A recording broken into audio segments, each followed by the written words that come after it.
Jefferson Liberty Radio, the voice of liberty in the Central Valley. I am Matthew. I'm actually out on vacation, so this is pre-recorded. But before we get on to the show, this episode is sponsored by Al Certified Safe and Lock. Al's offers locksmithing services and alarm systems for a range of applications, including burglary, fire, temper, medical emergencies, and much more. Al's has been locally owned and managed in Modesto for nearly 70 years, and with thousands of loyal and satisfied customers, you can be sure that Al's not only meets, but exceeds your needs. For more information, call 1-800-700-4780 or go to alsalarm.com. That's ALSALARM.com. Thank you so much to Al Certified Safe and Lock for sponsoring our show. I'm going to turn it over to the folks in the studio now. Hi, this is John. I'd like to welcome everybody to our Memorial Weekend edition of Jefferson Liberty Radio, the voice of liberty in the Central Valley. I'm joined by Pat, as always.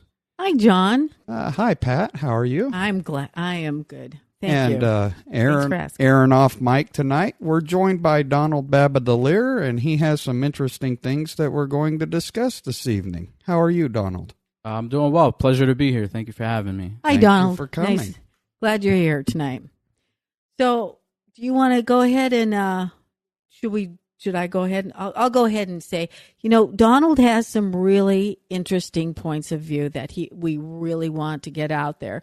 And so this evening, I'd like for him to just go ahead and start. Go ahead and start, Donald. We're ready to listen. Well, that's it's going to feel at first like I'm leading you in a whole bunch of different directions, but I'm going to tie it all together. Just imagine a big circle, a big ring, and everything's on that ring. Everything's linked to it. You're good at that, Donald. But we always have excellent episodes when you're on. I mean, you really bring a wealth of information to our listeners and ourselves, and we appreciate that. Thank you. I appreciate that. And if you would like to, follow some of these thoughts that I have on a variety of different matters, please feel free to click the follow button on my Facebook page. I do have that open to the public. So to start, I want to go back to an article that I wrote, an op-ed, and it was published in the Modesto Bee here locally, and it was called Preventing Another Assyrian Genocide, Acting Locally, Thinking Globally.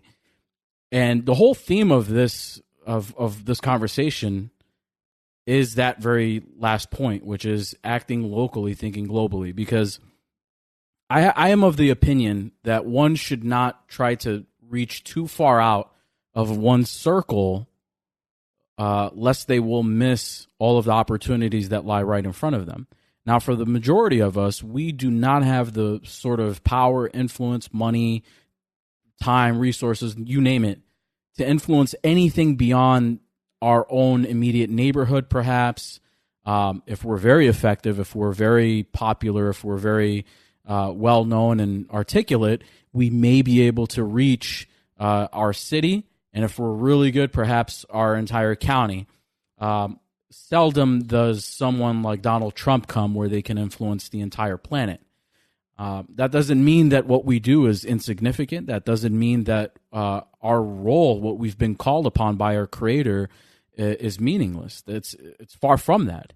Because if each one of us decided to act locally, then all of our localities would prosper. Now, the second part of that is thinking globally. So what that means is if we're going to work on a local level, if we're going to be working, let's say, on the city council or some kind of a local position, we also have to figure out what's going on in the region and also in the entire world. The thing that's really important to focus on is geopolitics right now. The United States is currently in a trade war with China. And I use that term very loosely because it's much more than just a trade war. It's a full-scale war. And people think that just because we don't have military troops stationed right outside their capital right now, that this is not a war. It is a war in a different sense. As I've mentioned in a previous podcast, China's got elements within it that have been fighting to steal intellectual property from the United States. China has, as of over 20 years ago, has devalued its currency to the point where they're able to manipulate, the economic atmosphere globally. And as a result of these sorts of practices, and as a result of the alliances that they've made with particular countries, they have been able to chip away slowly at our economy. And this is not to pick on any one particular president or anybody. This has been the policy of the United States for probably a good 30 years to not touch this issue. No one has done anything about China. And you got to understand, when it comes to China, I'm not speaking about the people, the Chinese people. I'm talking about the people who control things in China, their administrations or the various actors that are responsible for a lot of what's happening there. They have the intention of controlling the world. Let's remember that China is a one political party country, and their party is the Communist Party.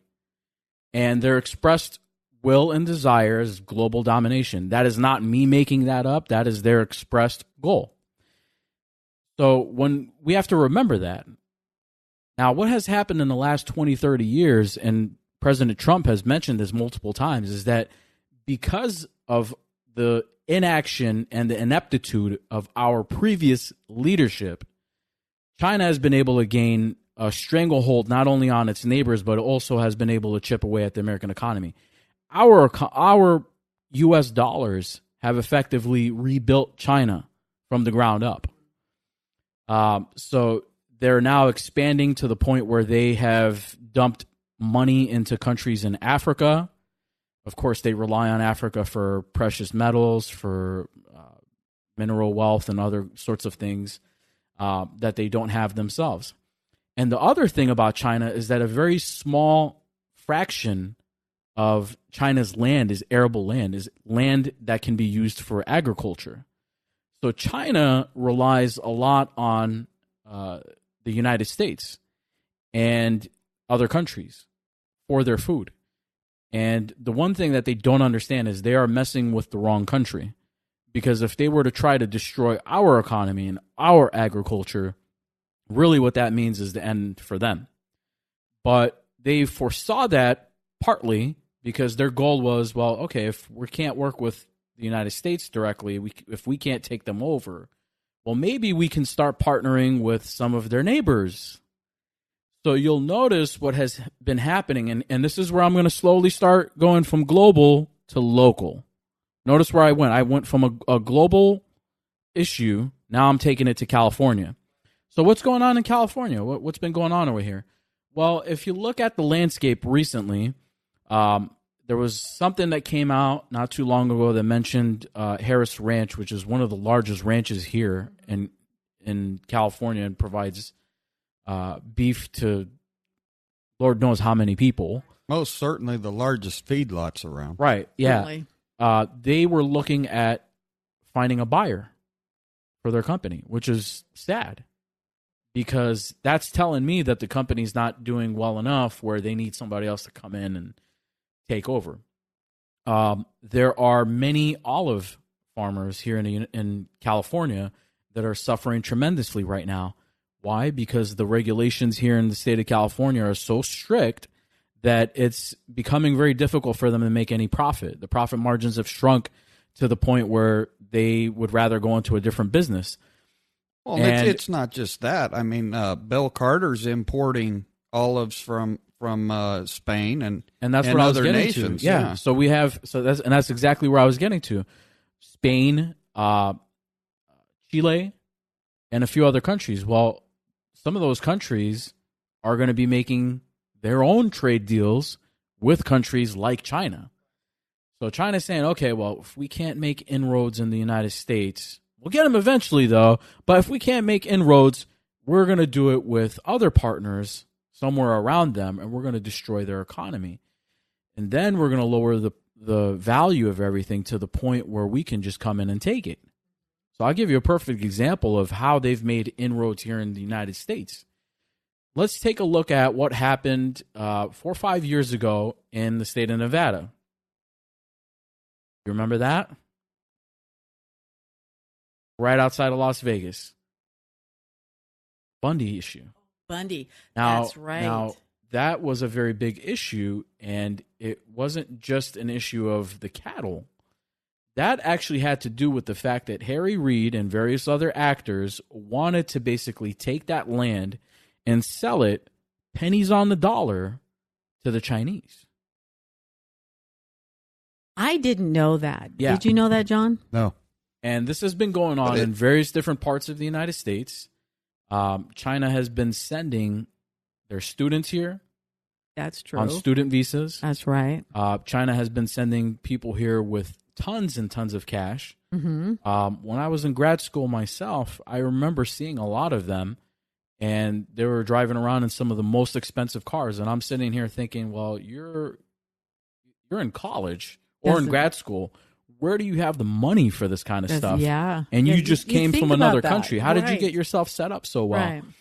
And what a lot of people don't know, and you can, if you're really interested in this particular subject, the issue of spying and so on and so forth, I highly, highly recommend that you look into an individual by the name of Michael Yon, Y-O-N, on Facebook, and follow him. And he talks a lot about this subject, especially about the subject of China, and why it's so important that the United States engage them, tighten its grip on them, and not let go until they pass out. And this has to be done because of what's going on. As I mentioned, it was the intellectual property theft. It's their slow inroads in trying to take over U.S. land from within. It's the issue of them trying to destroy our agricultural economy.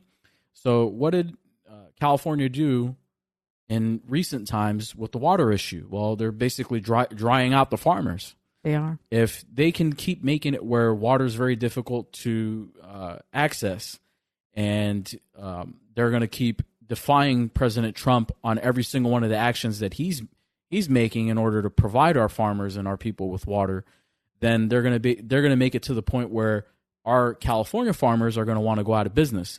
Well, what happens to that land when they go out of business? Somebody's going to come in and snatch it up. Again, pennies on the dollar. And most likely it's going to be people with deep pockets. Expect Chinese investors in those cases. Exactly. There's another one of those issues was the company Huawei.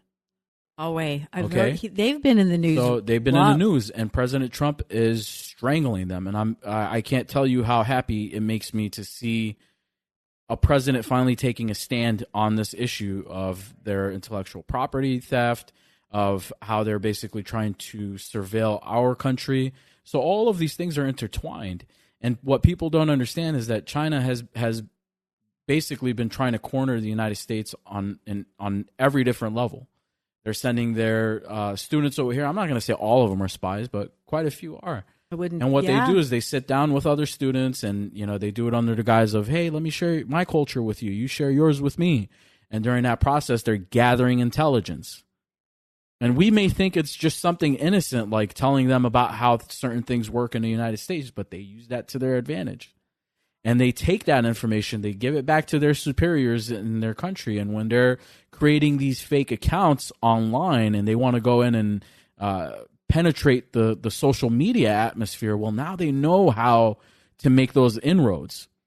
So they're trying to get us on social media. They're trying to get us on land. They're trying to get us on economy. They're trying to get us on intellectual property. They're trying to get us in every single way. China is a big problem. Right. So go back to Michael Yon again. Is he the one who is also... Yes, I have a lot of praise for that man. Just a quick background on him. He was former U.S. Special Forces, U.S. Army Special Forces, Green Beret. After that, he was embedded in various different combat teams doing photography and reporting. So he's an excellent source on a lot of things geopolitical.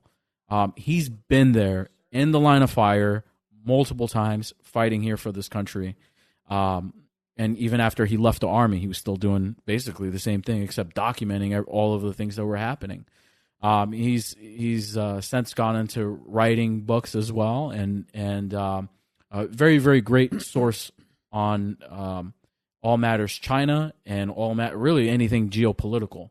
I actually turn to him for a lot of the knowledge that I have on these issues because he's been to so many different parts of the world, and he has a lot of knowledge on these things. First-hand knowledge, yeah. So you tie that together with what one knows about local politics, and then you start to develop a bigger picture. So if we're just acting locally, the first instinct that everybody has is, well, I want the taxes to go down. If you're one of us, if you're a sane it's the human being, stupid, right? Yeah, if you're a sane human being, the first thing that you're going to feel is your pocket. So you want the taxes to go down. I want that. All of us who are sane want that. Okay. But the thing is that's not the only area where we're getting hit. Policies are being made that are suffocating us in other ways. The taxes are one thing, the regulations are another thing. As I mentioned, Absolutely. What's going on with all of those people who are growing olives, well, they're getting beat by Spain and Chile and all these other countries because they don't have those same regulations. They get away with a lot more.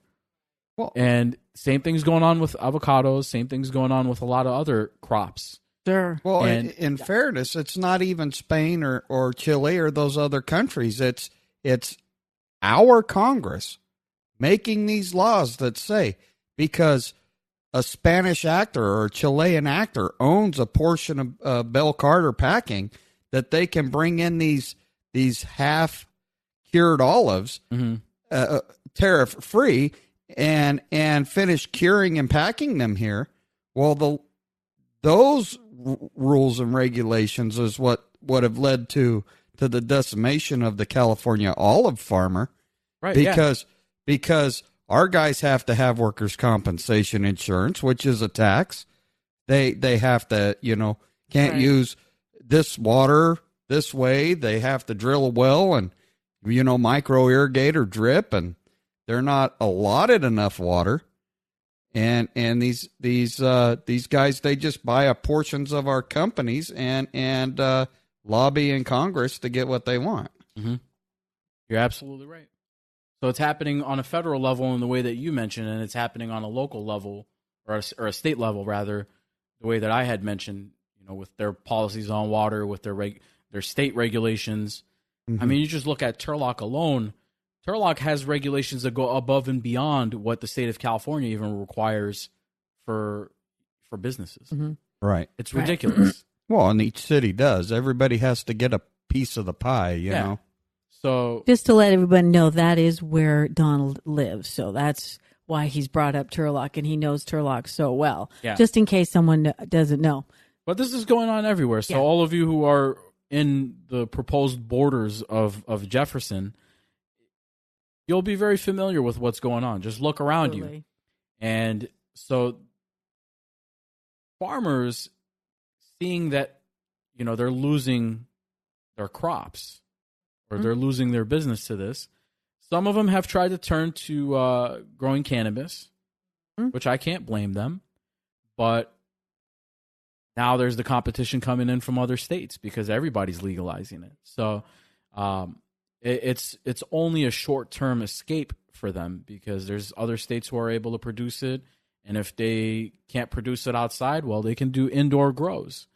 So it's there are not too many options at this point. The only real option is that when we vote in people and when we lobby these candidates and when we demand that they make the right decisions, we demand that they reduce these regulations, that they create an environment that's more business friendly. Just look at states like Texas.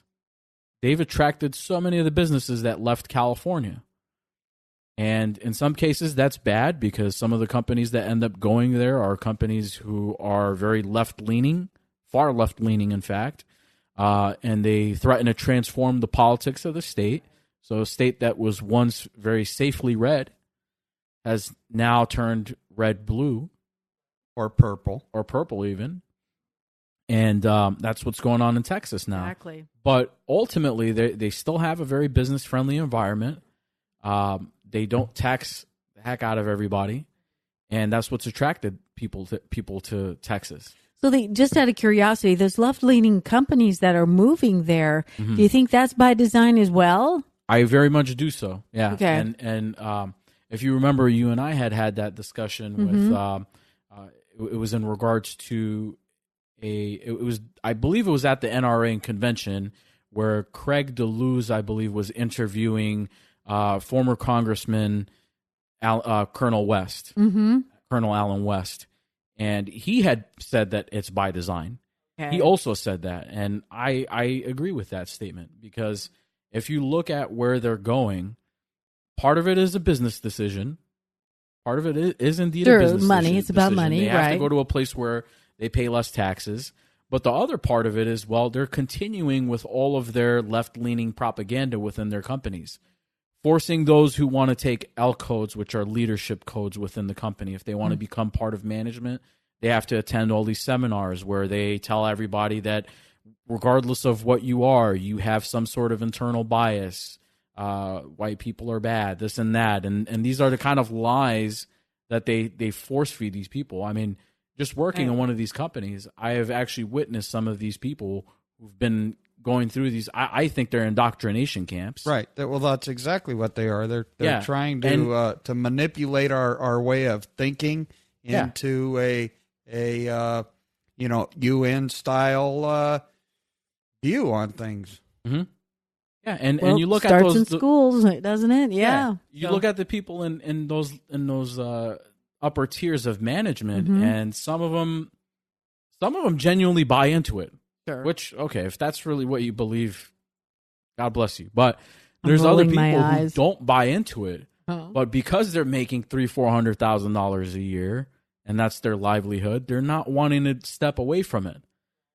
And you can tell there's this part of their soul that's just aching, that they have to publicly, at least in front of their superiors in the company, advocate for these things, while internally they do not believe any of this.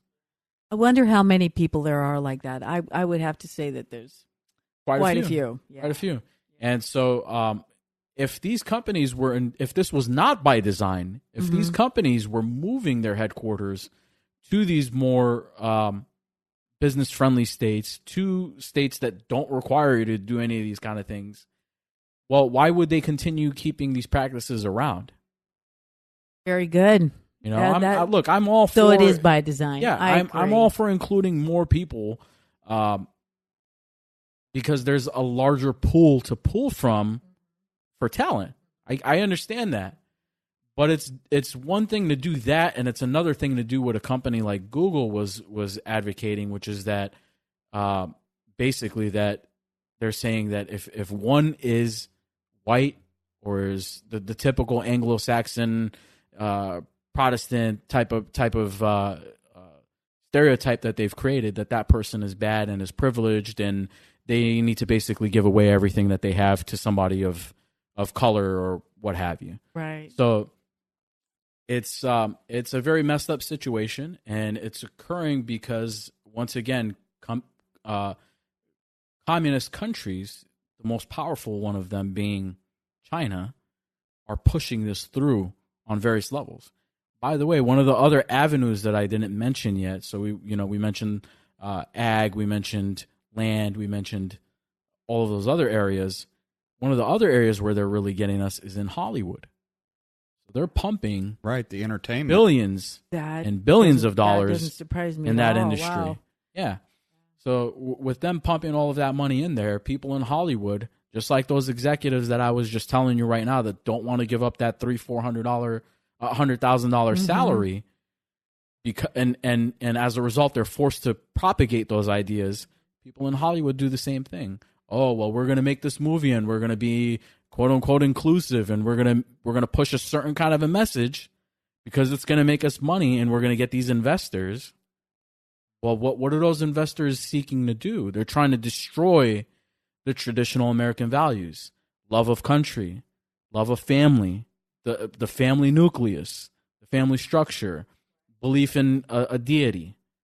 All of that is disappearing. And have we not noticed that in the last 20, 30 years? We have noticed that. Yeah. And then when Donald Trump comes out and say he's a nationalist, they accuse him of being a Nazi and this and that, but it's just a patriotic statement that he's for this nation. Mm-hmm. We all should be, patriots and nationalists to a certain extent, but it's that same mentality that's attacking him because he's standing up for what he believes in, and that's wrong on their view.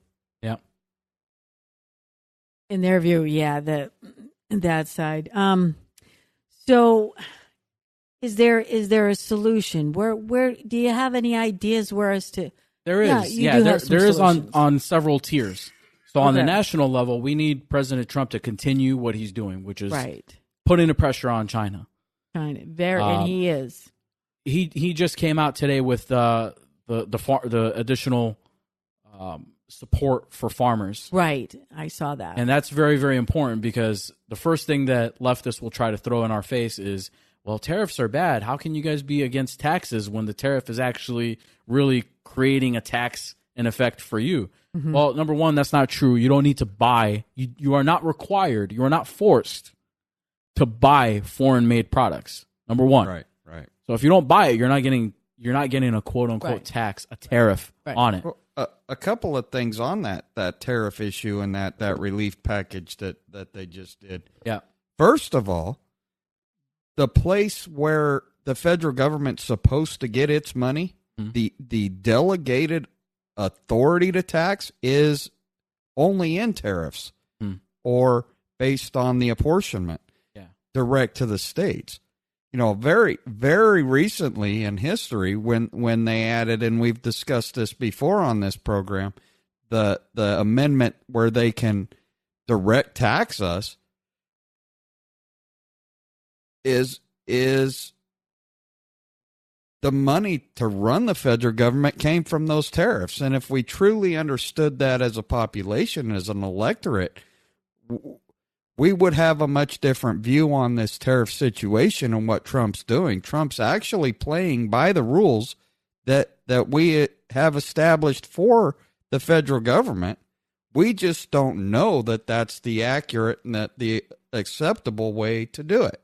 So now we have all these other programs. We have crop insurance, which a portion of that has to do with the price that they received over the last 5 years, and they're guaranteed based on their premiums that they pay, but understand that these premiums are paid to private companies in a federal government subsidized insurance scheme, that it guarantees them a certain return on their money, an average return on their money.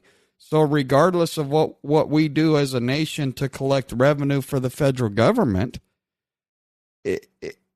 we shouldn't then be allowing men like Josh Harder to come in and put bills in place to then give another $16 billion in relief. You see? And I have to put that out there to our listeners that while we're all glad that the farmers got relief, that's not a federal issue. We shouldn't be doing that, period. We should be supporting the president in the tariffs and saying, yes, China wants to buy that product. They're going to pay this money to import that product, and we're going to use that money to fund our military, to fund our government activities. That's what it's for. Yeah.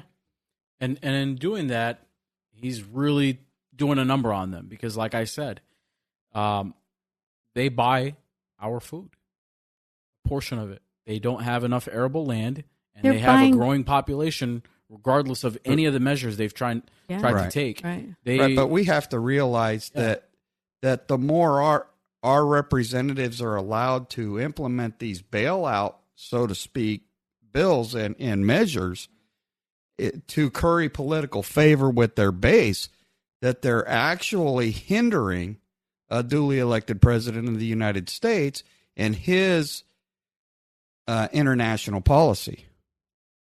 and that might be by design as well. So China's now importing our rice. Was that rice or that they've done? I can't remember. Right, yes, it was that rice. was rice. So that was because a big I remember thing. it was a joke. Somebody had posted a meme of how President Trump was selling rice. Not that he himself was selling it, but Right. figuratively speaking, he is selling rice to China, Yeah. who is traditionally known for producing rice. Right. So it was funny. It is funny. Yeah. I just want to ask you one quick thing. Now, there is we've got North Korea too that we're dealing with. Is that playing a role in the China? Because I have heard that China kind of is kind of prompting North Korea in a lot of what they're, behind the scenes as well. So this is I have to be very careful when I speak about this issue because it can be misconstrued as now I'm entering the realm of conspiracy theories. Okay. So what I have to say here, be very clear. I don't care about conspiracy theories. I don't follow them. I don't buy into any of that stuff. Right. But there are things that are indeed conspiracies. In other words, people have conspired to do things. Right. And it is an undeniable fact that the deep state is something that's global. We think of the deep state as something that's the swamp in D.C. Right. that Trump said he would drain. Mm-hmm. The swamp or the deep state is something that runs globally. This is where we say we're getting tired of globalism and globalists is because it's essentially a global network that has stretched its tentacles into every facet of our lives and every corner of the world. And so this deep state operates itself in China as well. Part of this deep state has actually, what they've done is they worked with one of the previous CEOs, and I think he might have even been one of the founders of Google, to essentially develop a separate internet in China for China's own purposes and for North Korea. And this would be somewhere where they would be able to have their own communications that others cannot tie into and look at. These kind of things are happening. And at one point, Google disavowed this, but evidence points to the fact that this is still going on, that this network is still being built there. So this deep state that runs in China is also running its tentacles in North Korea. Now, I don't know this person, Chairman Kim, personally, to say whether he's a good or bad person.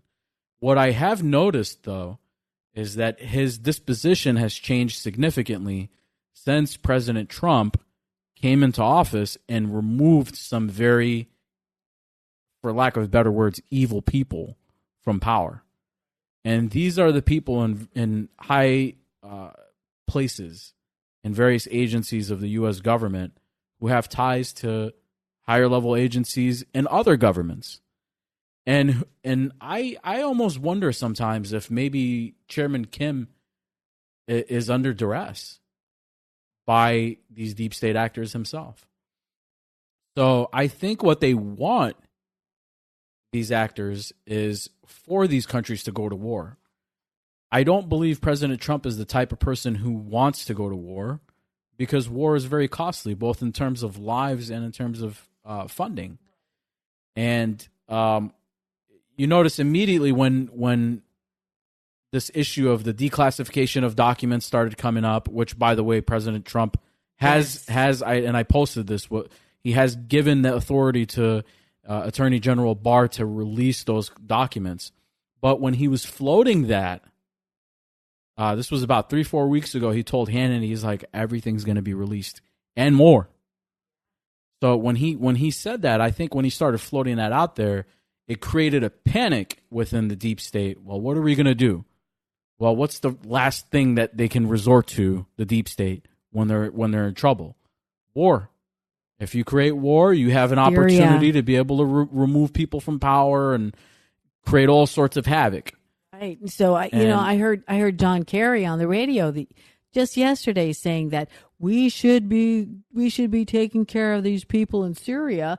We need to go to war in Syria, and Syria is every It seems like every April of every year, this comes up.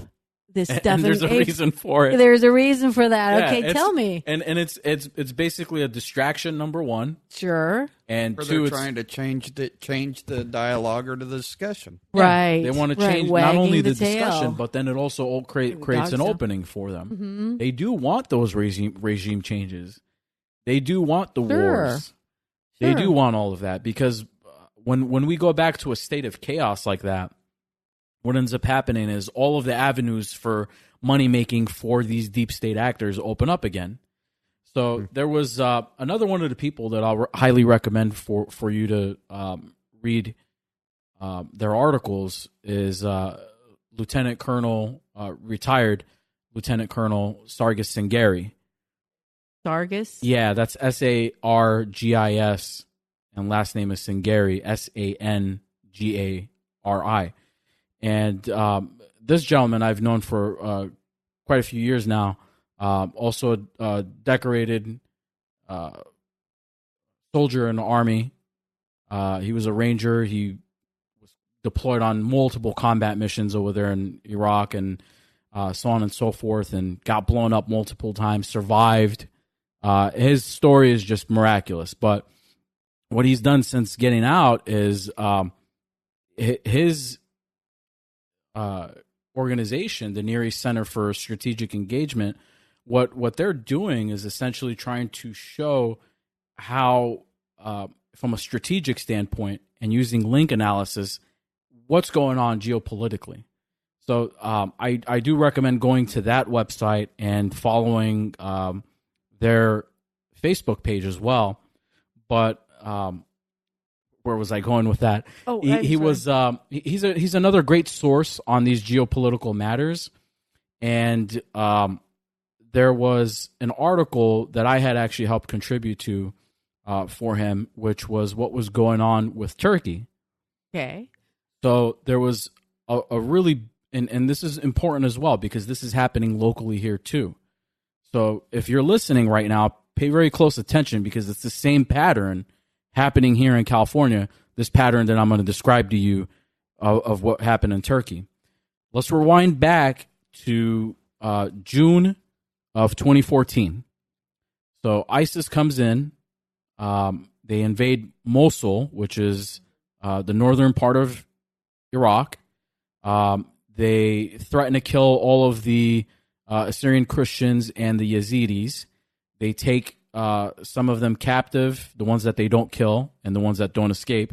They take them captive. They make them slaves, and part of them become sex slaves. Part of them become trafficked elsewhere. Part of them are sold for organs. So this happens. Now, the ones who do manage to get away go into the queue to become refugees elsewhere. Now, this also happens with non-Assyrian people as well, and non-Yazidis. It's other people in the region. It's affecting a lot of people, including their own Muslim populations. So these people want to leave these war-torn, ravaged countries and zones, which I can't blame them. So what actors within the deep state, within Turkey and neighboring regions do is they create a smuggling business. So at that time that this article was written, I believe they had discovered that the average cost ranged anywhere from $8,000 to $20,000 per head. That may have changed since then. Again, we're talking back in 2014. It may be more now, maybe less. I'm not sure. But if you can imagine how many hundreds of thousands of refugees try to pour into Turkey and use Turkey as a hub to disperse themselves into Europe and other countries, and if you can imagine that anywhere from $8,000 to $20,000 were being charged per head to smuggle them, well, that's a huge trade. That's a big racket. That's a lot of money. Billions of dollars flowing. So, again, I'm not blaming a particular government here. I'm talking about the deep state that's operating. These are actors that hold governments basically hostage.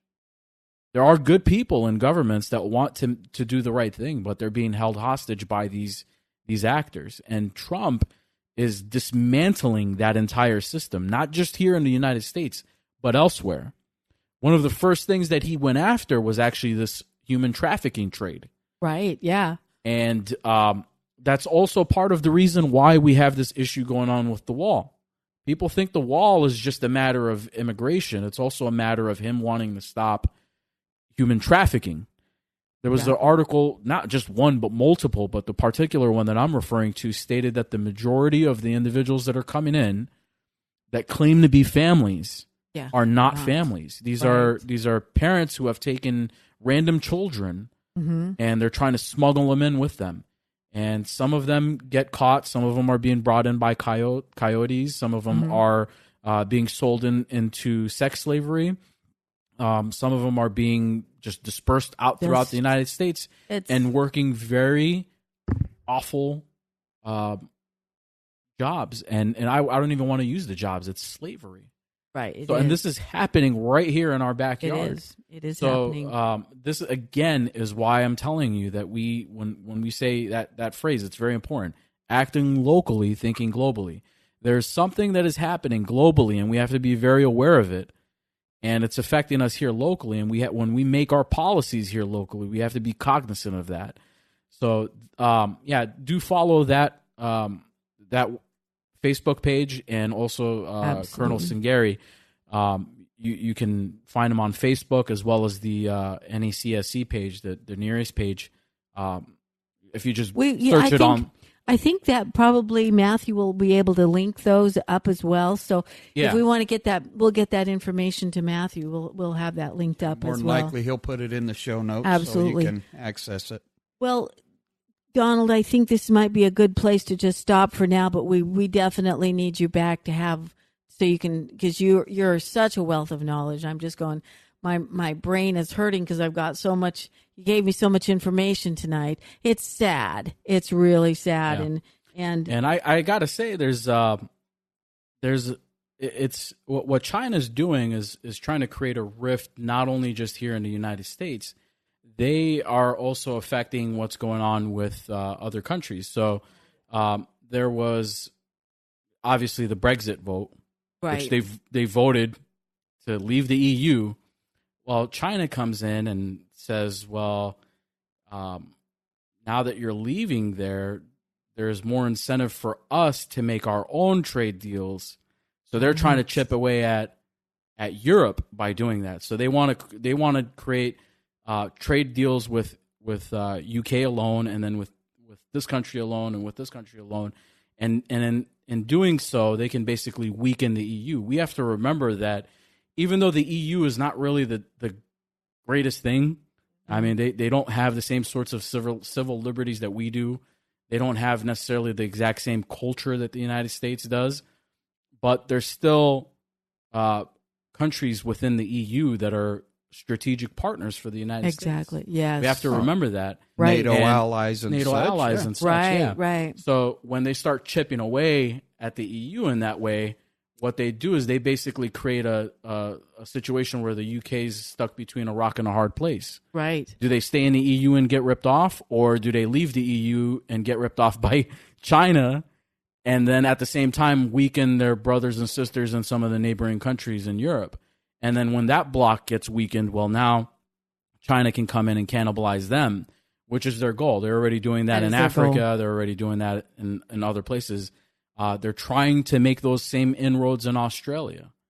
And luckily, China recently had the win that they did with their prime minister.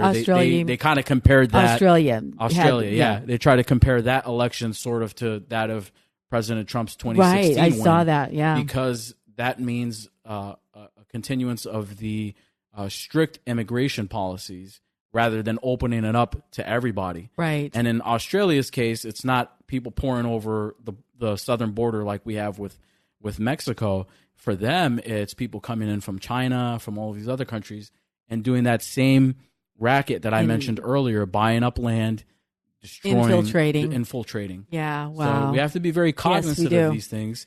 And like I said, follow if you're interested more in this, follow me, but also follow those people and do your own research too. Go in and look at these countries, what it is that they're doing, and don't look at the tariff situation as something that's permanent. It's only a temporary measure that's being used right now to essentially to get China to bend the knee. And make no mistake, there needs to be regime change there. Yeah. I'm not wishing president for life, death, on anybody, but there needs to be a regime change there, and the removal of the Communist Party, because that country has a lot of potential. Here's one of the bits of thing. I'll leave you with this. Okay. China has one of the largest growing Christian populations, and they're undercover Christians there. They have to be. Because, obviously communism is tied with atheism. That's their credo. So there's hundreds and thousands, if not millions, dispersed all over their country, and that number is growing, that want to be Christian genuinely. But their country is preventing that from happening. So China has a lot of potential. North Korea also has potential. And Trump sees that. So we need to support our president in what it is that he's doing. And we also need to be aware of the potential that he sees in these countries. I don't think we'll go to war. I hope not. But we are in a different kind of a war. And it's both economic and it's subtle. It's more of a covert war. It's something that's occurring under the table. It's hard to see because we don't have soldiers doing hand-to-hand combat in this case. But we've lost, unfortunately, we've lost agents to some of the things that they've done, the intellectual property that they've stolen, the actors that they've paired up with, the Snowden leak. I'll tell you one thing about the tools that Snowden leaked. Well, should we wait and have you over for this next one? We could, but I want to mention that real quick because it's important for people to know. This man is no hero. No, this man is no hero. If he was a hero, what he would have done is leak the names of traitors within our own government that were trying to surveil innocent Americans. He would have leaked the people who were doing what people like Comey and McCabe and all of them were doing, and he would have outed other people in the deep state. What he did rather was to leak NSA tools. And these tools are basically virtual tools that they use to be able to surveil and get in all these different places, in the virtual world. Right. And as a result, they were able to unmask and figure out who certain people are, agents in other countries, cost them their lives. So China is fighting a very, very big war against us. You just don't see it because we don't have hand-to-hand combat and war going on.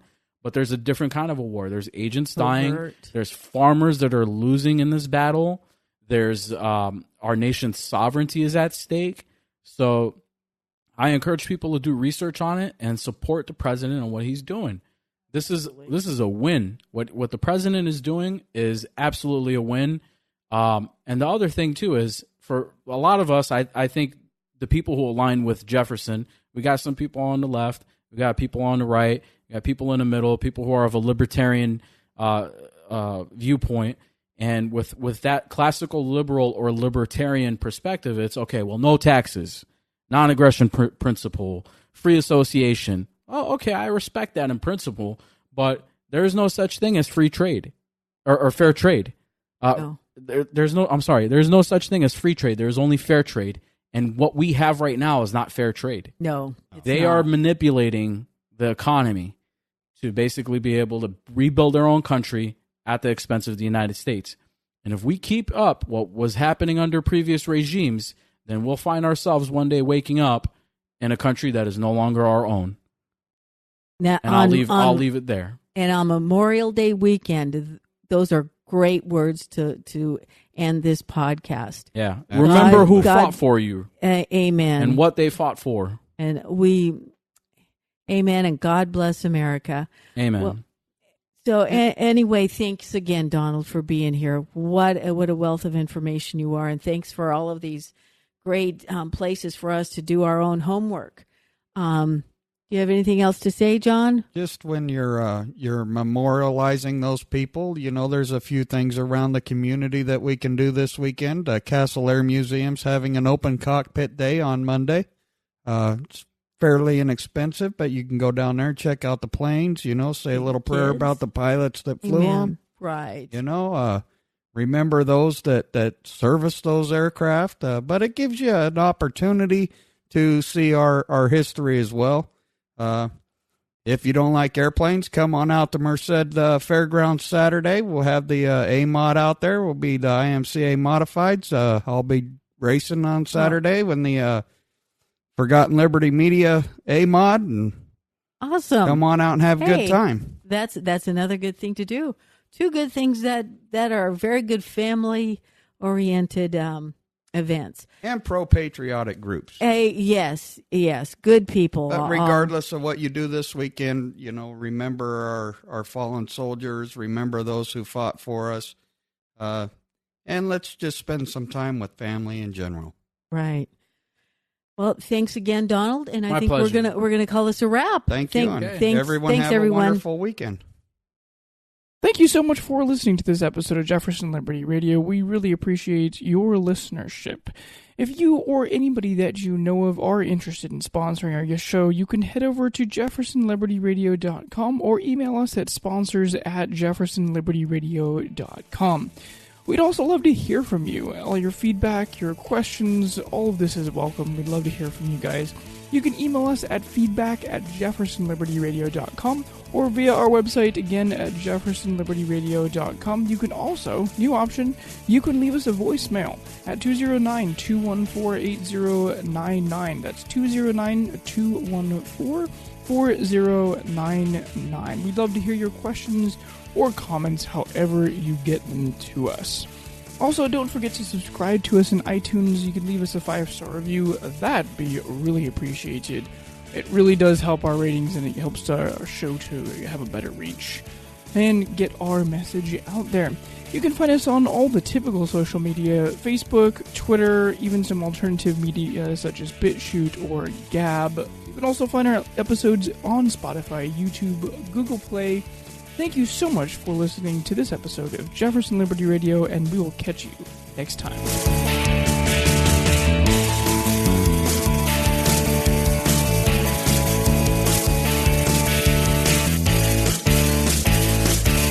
Jefferson Liberty Radio is a production of Forgotten Liberty Media. The opinions expressed by the host or guests throughout the various episodes may not necessarily reflect the views of Forgotten Liberty Media as a company.